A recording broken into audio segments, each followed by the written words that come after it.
Mimpi ke Olimpiade 2024 belum pupus, Shin Tae-yong tegaskan timnas U23 Indonesia siap habis-habisan lawan Irak. 7 pelajaran berharga di balik kekalahan timnas Indonesia U23 dari Uzbekistan U23, nomor 7 paling krusial. Pelatih Irak tak sabar bertemu timnas U23 Indonesia. Garuda Muda siap-siap jadi pelampiasan. Skenario timnas U23 Indonesia lolos Olimpiade 2024 usai dikalahkan Uzbekistan ada 2 cara. Berikut ini penjelasannya. Breaking news, Maarten Paes resmi jadi WNI hari ini, siap perkuat timnas Indonesia lawan Irak. Sebelum masuk pembahasan, mohon subscribe channel ini agar tidak ketinggalan berita timnas Indonesia.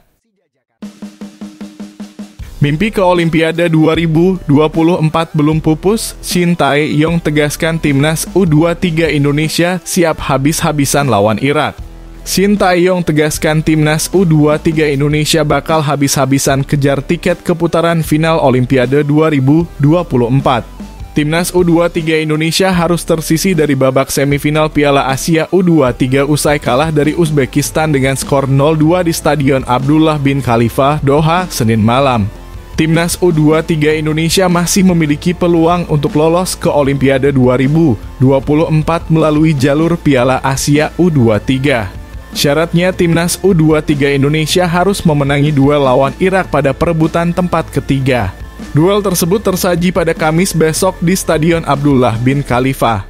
Shin Tae-yong menegaskan bahwa timnas U23 Indonesia masih ada kesempatan untuk lolos ke Olimpiade 2024.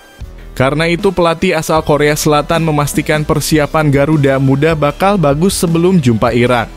Kita masih ada kesempatan untuk lolos ke putaran final Olimpiade, ujar Shin Tae-yong usai pertandingan. Jadi, kita akan mempersiapkan diri dengan baik menuju panggung besar berikutnya, lanjutnya. Demi impian lolos ke Olimpiade 2024, Shin Tae-yong fokus untuk membenahi persiapan timnas U23 Indonesia. Timnas U23 Indonesia harus membenahi aspek fisik dan mental sebelum jumpa Irak. Pelatih asal Korea Selatan tersebut percaya timnas U23 Indonesia mampu untuk melaju ke Olimpiade 2024. Saya sering mempercayai diri saya sendiri dan saya juga mempercayai para pemain saya, ujar Shin Tae-yong. Dan para pemain, kita semua tahu yakin bahwa kami akan melaju ke panggung Olimpiade. Tapi para pemain sekarang kelelahan baik secara mental dan fisik, tapi kami masih memiliki pertandingan penting pada tanggal 2 Mei. Jadi besok kami akan beristirahat dengan baik dan tetap mempersiapkan diri untuk pertandingan berikutnya, tutupnya.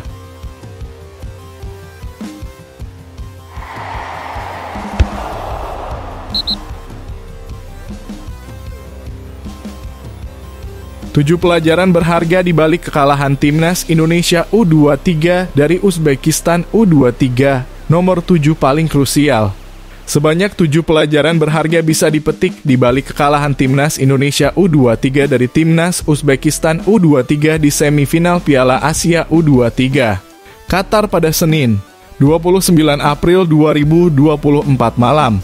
Sekadar diketahui, timnas Indonesia U23 harus menerima kenyataan gagal lolos ke partai final Piala Asia U23. Bertanding menghadapi runner-up edisi sebelumnya, Uzbekistan U23, di babak semifinal skuad Garuda Muda harus tumbang dengan skor 0-2. Dalam laga yang digelar di Stadion Abdullah bin Khalifa itu, 2 gol yang bersarang ke gawang Hernando Ari dicetak Husain Norcaev dan gol bunuh diri dari Pratama Arhan. Kekalahan ini tentu menjadi tamparan keras bagi timnas Indonesia U23. Namun di balik itu semua ada banyak pelajaran berharga yang bisa dipetik Rizky Ridho dan kawan-kawan. Berikut 7 pelajaran berharga yang bisa dipetik di balik kekalahan timnas Indonesia U23 dari Uzbekistan U23 di semifinal Piala Asia U23 2024. Pelajaran pertama. Permainan menekan sepanjang pertandingan bisa disaksikan Uzbekistan U23 memainkan high pressing yang tiada henti. Mereka mampu menguasai bola dengan baik dan langsung melakukan tekanan ketika kehilangan bola. Hal ini dapat menjadi pelajaran bagi skuad Garuda Muda, yang mana sang lawan menunjukkan etos bermain yang lebih menekan. Pelajaran kedua, variasi serangan dari laga semifinal melawan Uzbekistan semalam terlihat permainan timnas Indonesia U23 masih cukup monoton. Berbeda dengan Uzbekistan U23 yang memiliki gaya bermain variasi. Mereka bisa bermain melebar, menusuk, tiki-taka, dan lain sebagainya.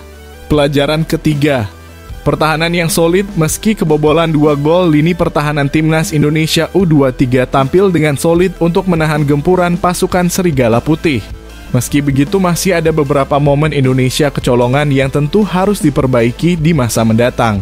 Pelajaran keempat, kekuatan mental yang masih kurang. Mental pemain di bawah asuhan Shin Tae-yong memang sudah meningkat. Akan tetapi untuk di level Asia sepertinya masih perlu ditingkatkan, khususnya saat posisi tertinggal.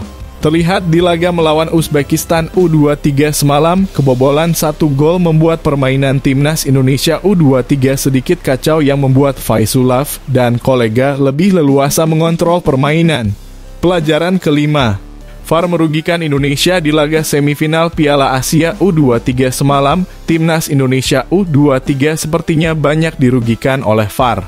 Meski begitu, ini harus menjadi fokus pemain agar lebih teliti dalam bermain agar tidak terkena offside, pelanggaran, ataupun hal lain yang merugikan karena checking VAR. Pelajaran keenam, menerima kekalahan sejak turnamen ini digelar, tidak ada yang mengunggulkan Indonesia untuk bisa melaju hingga semifinal. Karena itu, kekalahan di 4 besar patut disyukuri. Para pemain harus bisa lebih menerima kekalahan dan menjadikannya sebagai motivasi untuk berkembang di kemudian hari. Pelajaran ketujuh, bahan evaluasi. Kekalahan timnas Indonesia U23 dari Uzbekistan U23 di Piala Asia U23 dapat menjadi tolak ukur bagi pelatih dan PSSI terkait seberapa jauh dunia sepak bola Indonesia berkembang. Hal ini juga menjadi bahan melihat setiap kekurangan yang masih dimiliki skuad Garuda Muda. Dari sana, semua stakeholder seperti PSSI, Shin Tae-yong, dan pemerintah dapat mengambil langkah strategis untuk perkembangan yang lebih baik. Selanjutnya, timnas Indonesia U23 akan menghadapi timnas Irak U23 di perebutan posisi 3 Piala Asia U23 pada Kamis 2 Mei 2024. Jika menang, timnas Indonesia U23 dipastikan lolos ke Olimpiade Paris 2024.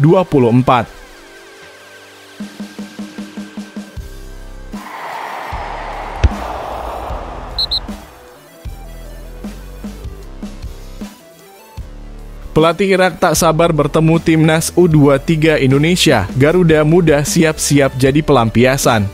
Pelatih timnas U23 Irak, Radhi Senaishil, siap mengejar tiket terakhir menuju Olimpiade 2024. Irak harus menelan kekalahan dengan skor 0-2 saat berhadapan dengan Jepang pada babak semifinal Piala Asia U23 2024. Mereka nantinya akan bertanding melawan Indonesia pada perebutan juara ketiga yang digelar hari Kamis nanti.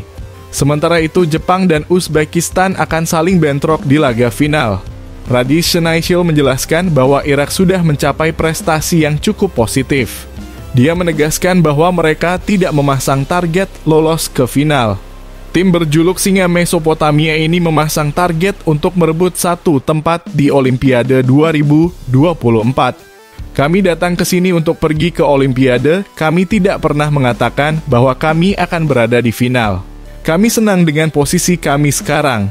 Kami masih memiliki kesempatan untuk melupakan pertandingan ini dan melaju ke Olimpiade, kata Radhi Senaishil dilansir dari laman AFC. Pelatih berusia 53 tahun ini melanjutkan, saat ini mereka akan fokus melawan Indonesia, termasuk dengan membuat semua pemain bisa pulih dalam laga penentuan nasib nanti. Namun dia memastikan akan terjadi rotasi karena ada beberapa pemain yang cedera. Sekarang kami harus bekerja dengan para pemain secara fisik. Kami menderita dengan beberapa cedera dan kami harus mengganti pemain, lanjutnya. Berbicara tentang Indonesia, Senaishil mengakui bahwa pasukan Shin Tae-yong sudah berkembang pesat.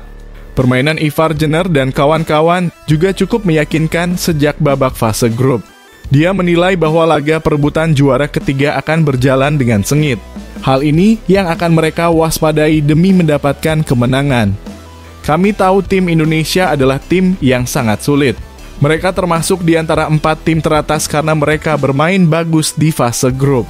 Tetapi kami menantikan untuk melawan Indonesia dan menang, pungkasnya.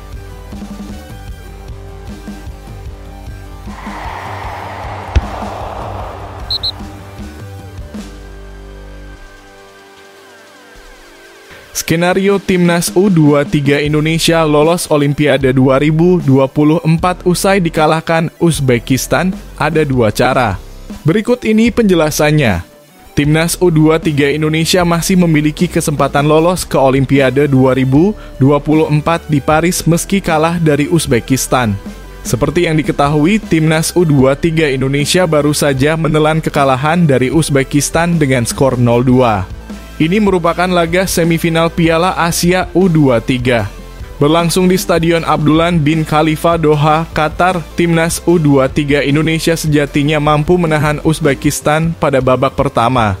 Namun sayang gawang Hernando Ari harus kebobolan 2 kali pada babak kedua. Gol pembuka Uzbekistan dicetak oleh Husain Norchaev pada menit ke-68. Sedangkan gol kedua Uzbekistan lahir dari blunder Pratama Arhan pada menit ke-86.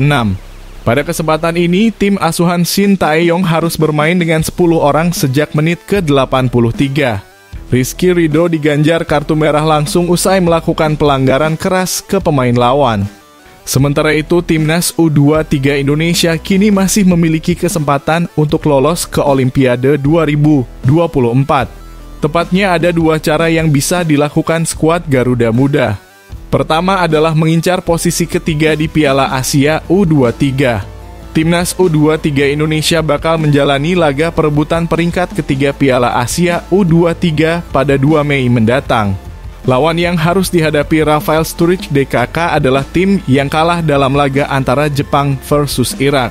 Bila sanggup mengunci peringkat ketiga, Timnas U23 Indonesia bakal langsung lolos ke Olimpiade 2024. Timnas U23 Indonesia juga masih memiliki kesempatan lolos ke Olimpiade 2024 meskipun kalah di laga perebutan peringkat ketiga Piala Asia U23. Ini sekaligus menjadi cara kedua. Kalau finish di peringkat keempat Piala Asia U23, Timnas U23 Indonesia harus melawan Ghana dalam babak playoff menuju Olimpiade 2024. Babak playoff ini rencananya digelar pada 9 Mei 2024. Sedangkan Olimpiade 2024 di Paris bakal dimulai bulan Juli mendatang.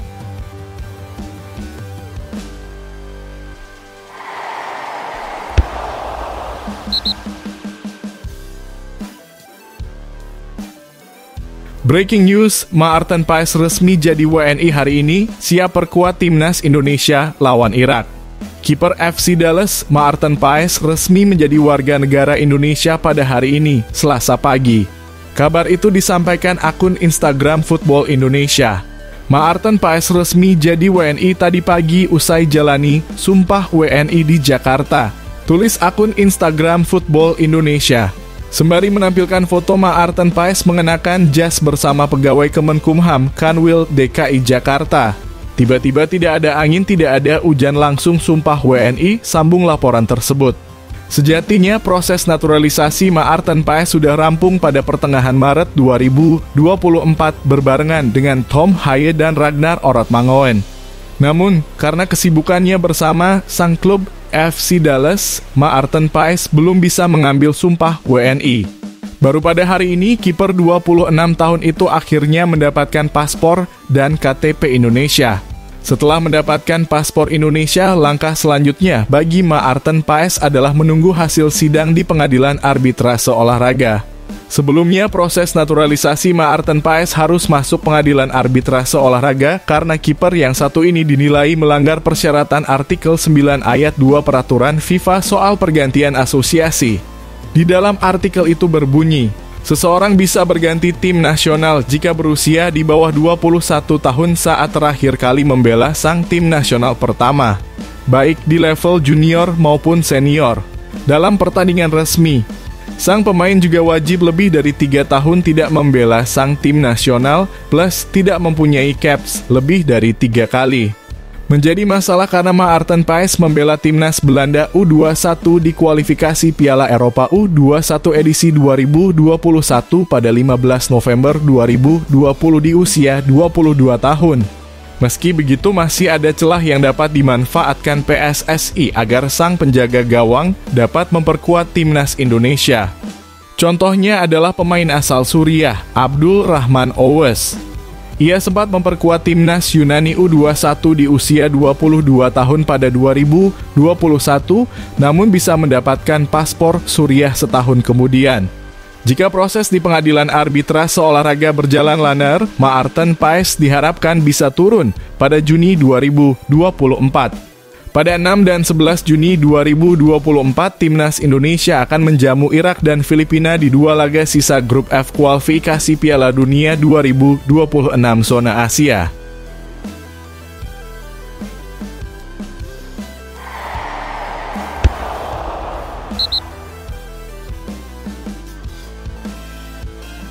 Kenapa pemain keturunan timnas Indonesia kebanyakan dari Maluku? Ternyata inilah alasannya. Kenapa pemain keturunan timnas Indonesia kebanyakan dari Maluku? Ini dia alasannya. Seperti diketahui, melakukan naturalisasi pada para pemain keturunan menjadi salah satu strategi yang dilakukan PSSI untuk mendongkrak prestasi tim nasional. Sederet nama-nama top pun mulai merapat. Namun jika ditelisik lebih dalam, sebagian besar pemain yang masuk ke dalam radar naturalisasi PSSI adalah keturunan dari Maluku. Yang sudah resmi menjadi warga negara Indonesia, setidaknya ada nama Sahaine Patinama dan juga Ragnar Oratmangoen. Melihat yang belum atau bahkan tidak mungkin dinaturalisasi, masih ada banyak pemain keturunan berdarah Maluku. Tijani Reijnders, Ruud Gullit, Giovanni van Bronckhorst, Kevin Dix, Nigel de Jong, Roy Maka Ai, dan masih banyak lagi yang lainnya. Lantas mengapa bisa demikian? Hal ini bermula pada masa kolonial Belanda dulu. Pada masa kolonial itu ada banyak masyarakat pribumi dari Maluku yang bergabung menjadi anggota tentara Belanda bernama Koninklijke Nederlands Indische Leger atau KNIL. Namun seperti yang ada pada buku-buku sejarah, Indonesia kemudian merdeka pada 17 Agustus 1945. Namun hal ini tidak merta-merta membuat Indonesia berdaulat. Mereka masih harus berperang dengan Belanda termasuk dengan pasukan KNIL berisi orang Indonesia. Setelah perang yang berlangsung berkepanjangan dan banyaknya perjanjian damai yang tak kunjung tercapai, Belanda akhirnya menyerahkan kedaulatan Indonesia pada 1949 melalui konferensi meja bundar. Namun saat itu Indonesia merubah rencana awal untuk mendirikan Federasi Negara-Negara Indonesia menjadi Negara Kesatuan Negara Indonesia. Hal ini memicu kekesalan yang membuat rakyat Maluku berupaya merdeka sendiri dengan membentuk Republik Maluku Selatan. Hal ini membuat pemerintah Indonesia yang sah menyerbu wilayah-wilayah di Maluku. Sejumlah 4.000 anggota KNIL beserta 8.500 anggota keluarganya pun memutuskan untuk bermigrasi ke Belanda. Terlebih, pemerintah Belanda kala itu memang berniat untuk melindungi para anggota KNIL dari Maluku. Selain itu, mereka berupaya untuk merundingkan dengan Indonesia agar Maluku diizinkan merdeka. Sebanyak 12.500 warga Maluku yang pindah ke Belanda itu sejatinya diniatkan untuk pindah sementara saja. Mereka nantinya akan dipulangkan ke tanah kelahirannya saat kondisi membaik dan Maluku merdeka. Namun pada akhirnya hal itu tidak terwujud dan Nusantara tetap menjadi Negara Kesatuan Republik Indonesia. Hal inilah yang lantas membuat 12.500 imigran mantan anggota KNIL yang seyogianya pindah untuk sementara memilih menetap di Belanda. Mereka kemudian menikah dengan masyarakat setempat, memiliki anak dan cucu yang kemudian menjadi pesepak bola. Dari sinilah muncul banyak pemain naturalisasi Indonesia yang ternyata berasal dari Maluku.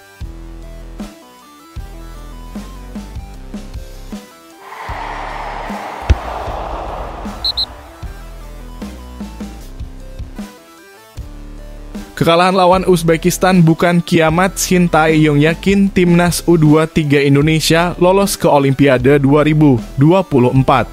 Pelatih timnas U23 Indonesia Shin Tae-yong menegaskan bahwa kekalahan kontra Uzbekistan bukanlah akhir untuk impian menuju Olimpiade 2024. Timnas U23 Indonesia menelan kekalahan 0-2 dari Uzbekistan pada babak semifinal Piala Asia U23 di Stadion Abdullah bin Khalifa, Doha, Senin malam. Uzbekistan memang pantas untuk meraih kemenangan atas dominasinya pada laga ini. Uzbekistan menciptakan 28 peluang pada laga ini berbanding 4 saja dari Garuda Muda. Meski begitu, tim asuhan Timur Kapadze baru bisa memastikan kemenangan melalui gol Husain Norchaev dan gol bunuh diri Pratama Arhan. Kekalahan atas Uzbekistan memang belum memupuskan mimpi Timnas U23 Indonesia untuk tampil di putaran final Olimpiade 2024. Masih ada satu laga lagi untuk Timnas U23 Indonesia melalui jalur Piala Asia U23. Satu laga tersebut hadir pada babak perebutan tempat ketiga kontra Irak pada Kamis besok di Stadion Abdullah bin Khalifa, Doha. Kemenangan atas Irak bakal membawa Timnas U23 Indonesia lolos ke putaran final Olimpiade untuk pertama kalinya sejak 56 tahun yang lalu. Pada konferensi pers pasca pertandingan kontra Uzbekistan, Shin Tae-yong ingin anak asuhnya segera bangkit pada laga lawan Irak. Shin Tae-yong tetap percaya Timnas U23 Indonesia bakal mewujudkan impiannya ke Olimpiade 2024. Saya sering mempercayai diri saya sendiri, ujar Shin Tae-yong. Dan saya juga mempercayai para pemain saya dan para pemain. Kita semua tahu, yakin bahwa kami akan melaju ke panggung Olimpiade lanjutnya. Shin Tae-yong kini fokus untuk memulihkan kondisi fisik dan mental para pemain Timnas U23 Indonesia sebelum laga penting kontra Irak. Pelatih asal Korea Selatan itu menegaskan bahwa timnya bakal beristirahat dengan baik demi persiapan laga selanjutnya. Tapi para pemain sekarang kelelahan baik secara mental dan fisik, ujar Shin Tae-yong. Tapi kami masih memiliki pertandingan penting pada tanggal 2 Mei, jadi besok kami akan beristirahat dengan baik dan tetap mempersiapkan diri untuk pertandingan berikutnya lanjutnya. Masih ada garansi 2 laga untuk Timnas U23 Indonesia jika ingin lolos ke putaran final Olimpiade 2024. Laga pertama jelas terjadi pada perebutan tempat ketiga Piala Asia U23 lawan Irak. Jika kalah lawan Irak, Timnas U23 Indonesia harus siap-siap untuk laga playoff antar benua lawan wakil dari Afrika. Wakil Asia pada babak playoff bakal jumpa Guinea pada 9 Mei 2024 di markas besar Clairefontaine, Prancis.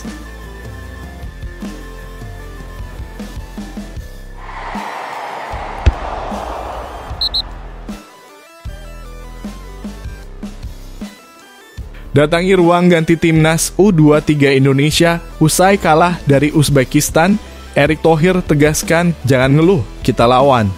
Ketua Umum PSSI Erick Thohir meminta para pemain Timnas U23 Indonesia untuk tidak mengeluh seusai skuad Garuda Muda kalah dari Uzbekistan. Ia justru meminta semua pemain bangkit karena masih ada perebutan posisi peringkat ketiga Piala Asia U23. Timnas U23 Indonesia dipastikan kalah 0-2 dari Uzbekistan dalam laga semifinal Piala Asia U2024 di Stadion Abdullah bin Khalifa, Doha. Skuad Garuda Muda dalam laga ini tertinggal dan kesulitan membendung serangan Uzbekistan. Bahkan dalam laga ini Timnas U23 Indonesia cukup keteteran membendung serangan Uzbekistan. Hingga akhirnya Uzbekistan berhasil membawa tim unggul dan membuat Timnas U23 Indonesia tak berkutik. Hasil ini tentu saja tak menyenangkan buat tim merah putih karena mereka kalah 0-2 dari Uzbekistan. Kegagalan ini bahkan membuat Timnas U23 Indonesia harus kembali berjuang di perebutan posisi ketiga Piala Asia U23 nantinya. Kegagalan melaju ke final sehingga perjuangan terakhir mereka dalam perebutan posisi ketiga. Itu pun dengan catatan apabila dalam perebutan posisi ketiga nantinya Timnas U23 Indonesia bisa menang, maka skuad Garuda Muda secara otomatis lolos ke Olimpiade 2024 Paris. Namun kondisinya bakal lain jika kalah dalam perebutan posisi ketiga, maka mereka harus berjuang di laga playoff melawan wakil Afrika Guinea. Kegagalan Timnas U23 Indonesia meraih kemenangan ini membuat para pemain loyo dan tak ada motivasi tinggi. Melihat situasi ini, Erick Thohir mendatangi para pemain ke ruang ganti dan memberi motivasi ke pemain. Menurutnya, skuad Garuda Muda memang kalah dari Uzbekistan. Namun dalam kebersamaan Timnas U23 Indonesia ini banyak yang tak ternilai harganya. Dalam sepak bola kita belum berhasil mengalahkan Uzbekistan, namun kita menang dalam kebersamaan, tulis Erick Thohir sebagaimana dikutip dari Instagram pribadinya. Dan kemenangan ini tidak ternilai harganya, ucapnya. Lebih lanjut, Erick mengatakan bahwa perjuangan Timnas U23 Indonesia untuk bisa tampil di Olimpiade 2024 belum selesai. Untuk itu, pria yang juga menjabat sebagai Menteri BUMN tersebut berharap Timnas U23 Indonesia ini tak putus semangat. Menurutnya, perjuangan tim merah putih belum selesai sehingga Timnas U23 Indonesia akan berjuang agar bisa meraih hasil maksimal. Kita semua akan terus bekerja keras kembali agar mampu meraih posisi ketiga dan bisa tampil di Olimpiade, tutur Erick melanjutkan. Masih ada kesempatan untuk Garuda mendunia. Terima kasih Indonesia. Timnas U23 Indonesia memang gagal ke final, tetapi para pemain pun tak ingin merasakan kegagalan. Untuk itu, dalam kesempatan ini Erick Thohir memotivasi para pemain Timnas U23 Indonesia. Mantan pemilik Inter Milan itu menekankan bahwa saat ini Timnas U23 Indonesia harus bangkit karena perjuangan tim merah putih belum selesai. Ini ada game kedua yang penting, memastikan kita lolos Olimpiade, tempat ketiga, kata Erick. Lebih lanjut, Erick dengan tegas meminta para pemainnya agar tak menyerah. Erick dengan tegas mengatakan bahwa perjuangan Timnas U23 Indonesia belum selesai. Untuk itu, ia berharap para pemain tak mengeluh dan bisa bangkit dan semangat untuk bisa menampilkan yang terbaik di laga perebutan peringkat ketiga nantinya. Ia juga meminta para pemain tampil garang dengan harapan bisa membuktikan Indonesia bukan negara yang bisa diinjak-injak seenaknya. Untuk itu, ia meminta para pemain agar semangat. Kita mau nyerah atau fight back? Tanya Erick. Fight, kompak jawab para pemain. Ayo, come on. Masih ada come on. Ayo. Kita percaya kalian. Kalian bisa. Pak Menpora di sini, Pak Presiden nonton kalian, seluruh rakyat Indonesia nonton kalian, kasih lihat kita bangsa yang kuat, nggak bisa diinjek-injek. Kata Erick Thohir. Jangan ngeluh, kita kuat dan kami bisa melawan, ayolah, ayo belum habis, come on, tuturnya.